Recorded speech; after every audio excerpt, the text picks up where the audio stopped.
औज़ुबिल्लाहि मिनश्शैतानिर्रजीम बिस्मिल्लाहिर्रहमानिर्रहीम। अस्सलाम वालेकुम। बच्चों, मैं उम्मीद कर रहा हूँ कि आप सब खैरियत से और आप सबको वेलकम एक मर्तबा फिर ऑनलाइन क्लासेस में। स्टूडेंट्स, आज के इस वीडियो लेक्चर में हम फर्स्ट ईयर फिज़िक्स 2021 के पेपर के न्यूमेरिकल्स को सॉल्व करने जा रहे हैं। चूँकि अक्सर स्टूडेंट्स पूरी बुक से प्रैक्टिस करने के बाद भी जब 10 ईयर के न्यूमेरिकल्स को देखते हैं तो उन्हें ऐसा फ़ील होता है कि काफ़ी सारे सवाल उन्हें नहीं आते। तो इंशाल्लाह इस सीरीज़ में हम इन क्वेश्चंस को सॉल्व करेंगे। पहला सवाल है बेटा हमारे पास, how far apart are the diffracting plates in a NaCl crystal for which X rays of wavelength 1.54 angstrom making a glass angle of 15.54 in first order. आप बेटा यहाँ पर डेटा जब कंस्ट्रक्ट करते हैं तो आप लिखेंगे, ऑर्डर आपके पास है फर्स्ट, एंगल आपको दिया हुआ है 15.54, वेवलेंथ आपके पास है 1.4 एंगस्ट्रॉन्ग। एंगस्ट्रॉन्ग का मतलब होता है बेटा 10⁻⁻10 मीटर। देखो, यूनिट कन्वर्जन न्यूमेरिकल्स में सबसे इंपॉर्टेंट है। अगर आप यूनिट कन्वर्ट नहीं करेंगे तो आपके आंसर्स गलत आएंगे। डी आपको मालूम करना है। सर, फॉर्मूला है 2d sine theta is equal to M lambda. आपको डी मालूम करना है। उसूल याद रखिएगा, जिसको फाइंड आउट करना है उसे आपको अकेला छोड़ना होगा। तो 2 साइन थीटा यहाँ मल्टीप्लाई हो रहा है, यहाँ कर डिवाइड हो जाएगा। अब आपके पास वैल्यूज़ मौजूद थी, एम की जगह एम की वैल्यू, लैम्डा की जगह लैम्डा की वैल्यू, 2 सिंपल लिखा गया और साइन थीटा लिया गया यहाँ पर। साथ साथ आप लोग भी कैलकुलेटर में सॉल्व करते जाइएगा, आपको आंसर मिलेगा बेटा इसका 2.810 एक्सपोनेंट -10 मीटर।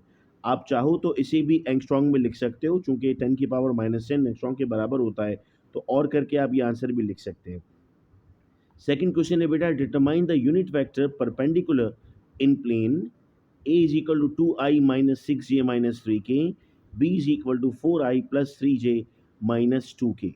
आपको कहा जा रहा है सर, ए वेक्टर दिया गया है आपको, बी वेक्टर दिया गया है आपको, आपको वेक्टर सी मालूम करना है और इनका क्रॉस प्रोडक्ट मालूम करना है। याद रहे बच्चों, जब हम क्रॉस प्रोडक्ट की बात करते हैं तो क्रॉस प्रोडक्ट के वक्त हमारे पास हमने कहा सर सी बराबर है ए मल्टीप्लाई बाय बी के। अब आपने यहाँ पर मैट्रिक्स मेथड यूज़ करना है। यहाँ पर अगर मैं आपको डेटा दिखाता हूँ तो यहाँ पर लिखा हुआ है 2i minus 6j minus 3k, यानी i की वैल्यू 2 है, j की वैल्यू -6 है, k की वैल्यू -3 है। फिर 4i plus 3j minus k। तो 4 आपके पास i की वैल्यू है, प्लस 3 आपके पास j की वैल्यू है और -1 आपके पास k की वैल्यू है। तो यहाँ देखिएगा हमने इसी तरह लिख दिया है, i की वैल्यू 2 4 आ गई, j की -6 3 आ गई, k की -3 -1 आ गई। अब आपके पास i मौजूद है इस तरफ और इस तरफ, तो i के अलावा जो वैल्यूज़ बची वो यहाँ आपने लिख दी। फिर माइनस जे, अब जे कहाँ मौजूद है, जे मौजूद है इसमें और इसमें, तो इनके अलावा जो वैल्यूज़ बच गए हैं वो यहाँ लिख दी, यानी 2 4 -3 -1। फिर के कहाँ मौजूद है, इसमें और इसमें, इसके अलावा क्या बच गया, 2 4 -6 प्लस 3। ये वैल्यूज़ यहाँ आपके पास बच गई। अब मैट्रिक्स कैसे सॉल्व करते हैं, सपोज़ कीजिए अगर मैं आपको कहूँ मैट्रिक्स सॉल्व करने के लिए, ये हमारे पास ए है, बी है, सी है और डी है। तो इसका सॉल्यूशन होता है हमारे पास A multiply by D minus B multiply by C. ठीक है, तो अब आपने कहा सर हमारे पास अगर ये ए है और ये बी है तो -6 और -1 कितना होगा, प्लस का 6। ये माइनस का 3 है, ये प्लस का 3 है, -3 प्लस 3 मल्टीप्लाई होंगे तो माइनस का 9 आएगा। फॉर्मूला का माइनस यूज़ किया तो प्लस का 9 हो गया। फिर 2 और -1 को मल्टीप्लाई किया तो -2 आ गया। 4 3 ज़ा 12 है, फार्मूला का माइनस के साथ ये प्लस बन गया। फिर 2 3 ज़ा 6 हो गया, -6 और 4 24 होता है माइनस का, लेकिन फार्मूले का माइनस लगा के आपने प्लस कर दिया। तो अब सॉल्व करते हैं, 6 प्लस 9 कितना होता है सर, 6 प्लस 9 होता है 15। ठीक है सर, अब इसको सॉल्व करते हैं, माइनस का 2 और प्लस का 12, यहाँ भी माइनस मौजूद है, इसका आंसर 10 आता है तो ये बन गया -10j। ये 6 है, ये 24 है, 6 प्लस 24 30। ये आपके पास बेटा इसकी डायरेक्शन आ गई। अब अगर हम इसका मैग्नीट्यूड मालूम करते हैं तो क्या फॉर्मूला होता है हमारे पास, I square plus J square plus K square whole under root.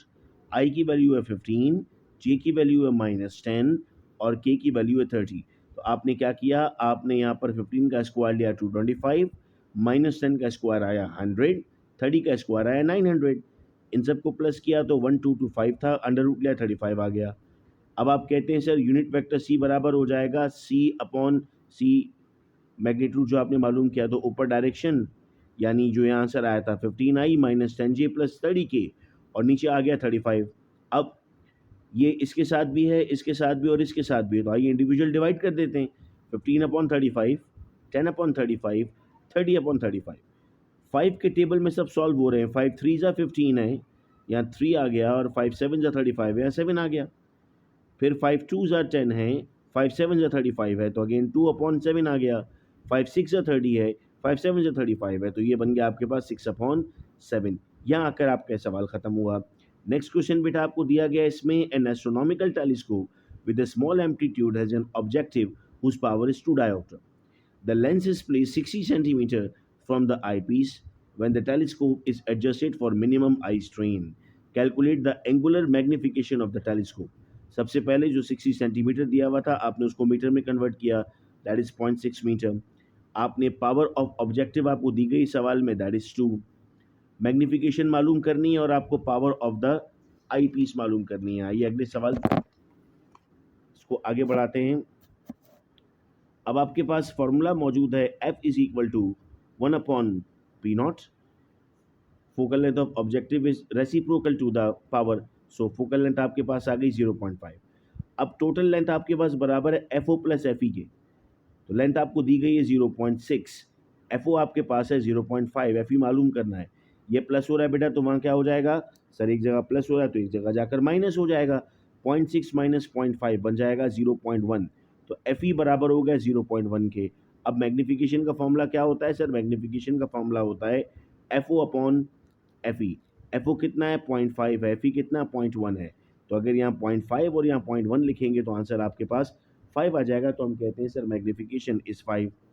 Next question है हमारे पास, calculate the centripetal force acting on a man whose mass is 64 kg when resting on the ground at the equator. Radius of earth भी आपको दिया गया है। Data calculate करते हैं तो मास है 64 kg, रेडियस ऑफ अर्थ होता है 6.4 एक्सपोनेंट 6। शायद ना भी दिया जाए पेपर में तो आपको याद होना चाहिए। सेंट्रीपिटल एक्सेलरेशन चाहिए, सेंट्रीपिटल फोर्स चाहिए। फोर्स के लिए एक्सेलरेशन तो लाजमी चाहिए होता है। टाइम कितना है सर, 24 घंटे, क्योंकि हमारे पास कंप्लीट सर्कुलेशन में 24 घंटे लग रहे हैं। 24 घंटों में कितने सेकंड हैं, 24 मल्टीप्लाई बाय 60 मल्टीप्लाई बाय 60, चूँकि हर घंटे में 60 मिनट होते हैं और हर मिनट में 60 सेकंड होते हैं।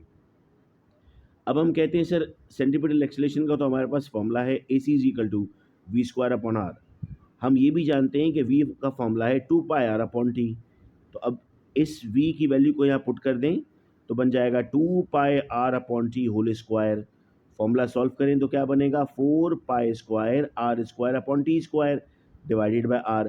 इस R से ये R कैंसिल हो जाएगा, फॉर्मूला क्या बचेगा बेटा, 4π² R/T²। अब वैल्यूज पुट करने का टाइम आता है डेटा को देखकर। 4 multiply by 3.142 square, 6.4 exponent 6 divided by 86400।